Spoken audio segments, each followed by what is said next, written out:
বিহুৰ মাজত কোনেও নাপাতে না, বিহুৰ পিছতহে পাতিব। বিহুৰ পিছত এখন অসমত বিধানসভা হয়। খেতিক লৈ ব্যস্ত হ'ব বুলি কৈ তাৰমানে পঞ্চায়ত ইলেকশ্যনটো লাগে নে নালাগে? বিৰোধীয়ে মন্তব্য কৰিছে। মোক বিৰোধী এখন লিখি দিয়ক যে আমাক নালাগে বুলি, তেতিয়া নাপাতো। এনে এপাক লগাই থাকিলে কি হ'ব? কথা পঞ্চায়ত ইলেকশ্যন নাপাতিলে অসমত গ্ৰাণ্ট নাহিব, বিত্তীয় আয়োগৰ গ্ৰাণ্টবিলাক বন্ধ হৈ যাব। সেইকাৰণে পঞ্চায়ত ইলেকশ্যনটো আমি পাতিবই লাগিব। 31 মাৰ্চত ঘোষণা নহয়, কাৰণ 29 তাৰিখলৈকে হায়াৰ ছেকেণ্ডেৰী পৰীক্ষা আছে। গতিকে আৰু 3 দিন 4 দিন সময় বঢ়াই দিলে হৈ গ'ল। মই যিমান দূৰ জানো 2 পৰা 5 এপ্ৰিলৰ ভিতৰত ঘোষণা হ'ব।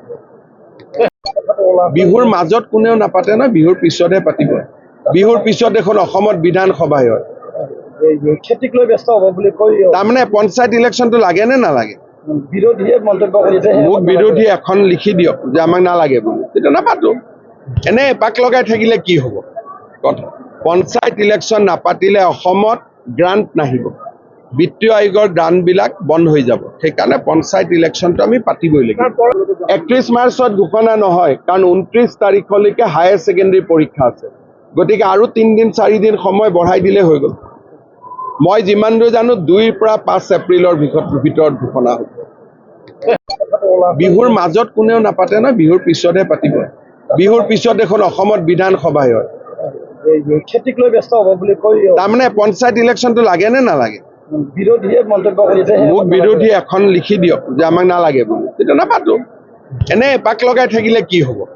কথা পঞ্চায়ত ইলেকশ্যন নাপাতিলে অসমত গ্ৰাণ্ট নাহিব, বিত্তীয় আয়োগৰ গ্ৰাণ্টবিলাক বন্ধ হৈ যাব। সেইকাৰণে পঞ্চায়ত ইলেকশ্যনটো আমি পাতিবই লাগিব।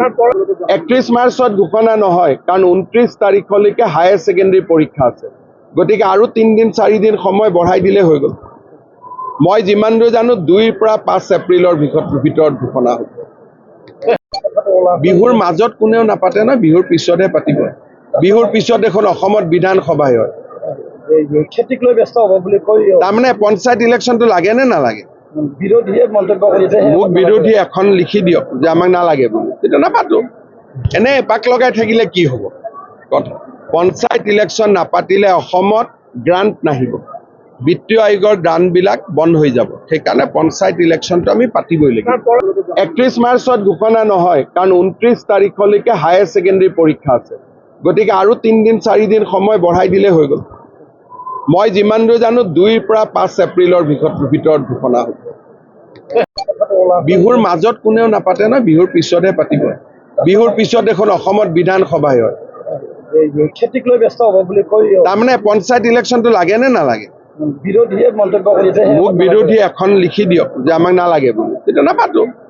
এনে এপাক লগাই থাকিলে কি হ'ব? কথা পঞ্চায়ত ইলেকশ্যন নাপাতিলে অসমত গ্ৰাণ্ট নাহিব, বিত্তীয় আয়োগৰ গ্ৰাণ্টবিলাক বন্ধ হৈ যাব। সেইকাৰণে পঞ্চায়ত ইলেকশ্যনটো আমি পাতিবই লাগিব। যিকোনো খবৰৰ বাবে যোগাযোগ কৰক 7099017330 লগতে 7099017110 নম্বৰত।